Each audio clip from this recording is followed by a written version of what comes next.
For definitely for gifts எல்லாம் கொடுக்கிறதுக்கு always even for boys and all no coat set jacket எல்லாம் ரொம்ப கியூட்டா இருக்கும். Velavan stores Usman road T Nagar Chennai மற்றும் தூத்துக்குடி. தமிழராஜ் பார்த்துட்டு இருக்க எல்லாருக்குமே வணக்கம். திரையில என்னதான் வில்லனா பிரகாஷ்ராஜ் அவர்கள் இருந்தாலுமே கூட ஆனா உண்மையான ரியல்ல வந்து அவர் யார் அப்படின்னு பாத்தீங்கன்னா அவர் தான் உண்மையான ஹீரோவா வந்துட்டு இருக்காரு அப்படின்றது ஒண்ணு இருக்கு. அவரு மாதிரி வந்து போராட்டத்துக்கு கலந்துக்கிறதா இருக்கட்டும், அவரை மாதிரி பிஜேபி எதிர்க்க பெரிய பெரிய லீடர்ஸ் கூட இல்ல அந்த அளவுக்கு பயங்கரமா எதிர்க்கிறாரு அப்படின்றதும் ஒண்ணு இருக்கு. இந்த நிலையில வந்து சீமானவர்களை பத்தி அவர் ஒரு முக்கியமான விஷயத்த சொல்லியிருக்காரு. அது என்ன அப்படின்னு பாத்தீங்கன்னா வந்து விஜய் அவர்களுக்கு ஓட்டு போடுறது, அதாவது வந்து விஜய் அவர்கள் எப்படி வந்தாரு, இவ்வளவு வருஷமா சினிமாவில் நடிச்சு அந்த பாசத்தை யூஸ் பண்ணி அதை மேனிபுலேட் பண்ணி இன்னைக்கு வந்து ஆட்சிக்கு வந்திருக்காரு விஜய் அவர்கள். ஆனா சீமானவர்களுக்கு ஓட்டு போடுங்க, அவர் நல்ல அரசியல்வாதியா இருக்காரு, அவர் பெஸ்டா இருக்காரு அப்படின்ற மாதிரியான விஷயங்களை சொல்லியிருக்காரு அப்படின்றது ஒண்ணு இருக்கு.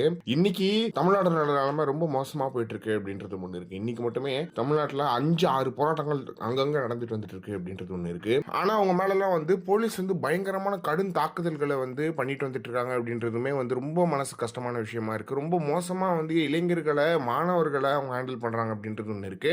நாளைக்கு நாம் தமிழர் கட்சியினர் சைதாப்பேட்டை பனங்கல் மாலை அருகில் மிகப்பெரிய போராட்டத்தை, அதாவது இளைஞர் பாசறை மற்றும் மாணவர் பாசறை சார்பா மிகப்பெரிய போராட்டத்தை கையில் எடுக்க இருக்காங்க அப்படின்றதும் ஒண்ணு இருக்கு. இந்த போராட்டத்துல வந்து இளைஞர்கள் பாசறை சரி மாணவர் பாசறைகளும் சரி மிக பெருசா வந்து கலந்துப்பாங்க அப்படின்ற எதிர்பார்ப்பும் இருக்கு. சீமானவர்கள் அறிவுறுத்தல் படி இது நடக்குது அப்படின்றது ஒண்ணு இருக்கு. ஆனா சீமானவர்கள் வந்தாருன்னா இன்னுமே பயங்கரமா இருக்கும் அப்படின்ற எதிர்பார்ப்பு இருக்கு. அந்த எதிர்பார்ப்பை சீமானவர்கள் மக்களிடம் உருவாக்கிட்டு வந்துட்டு இருக்காரு. அதை பிரகாஷ்ராஜ் அவர்கள் சுட்டிக்காட்டி ரொம்ப அழகா சொல்லியிருக்காரு அப்படின்றது ஒண்ணு இருக்கு. எனவே பிரகாஷ்ராஜ் அவர்கள் சொன்னது ரொம்ப சரி அப்படின்றதுல எந்த ஒரு மாற்றமே கிடையாது. எனவே இதை பத்தி என்ன நினைக்கிறீங்க அப்படின்றது மறக்காம கமெண்ட் பாக்ஸ்ல சொல்லுங்க.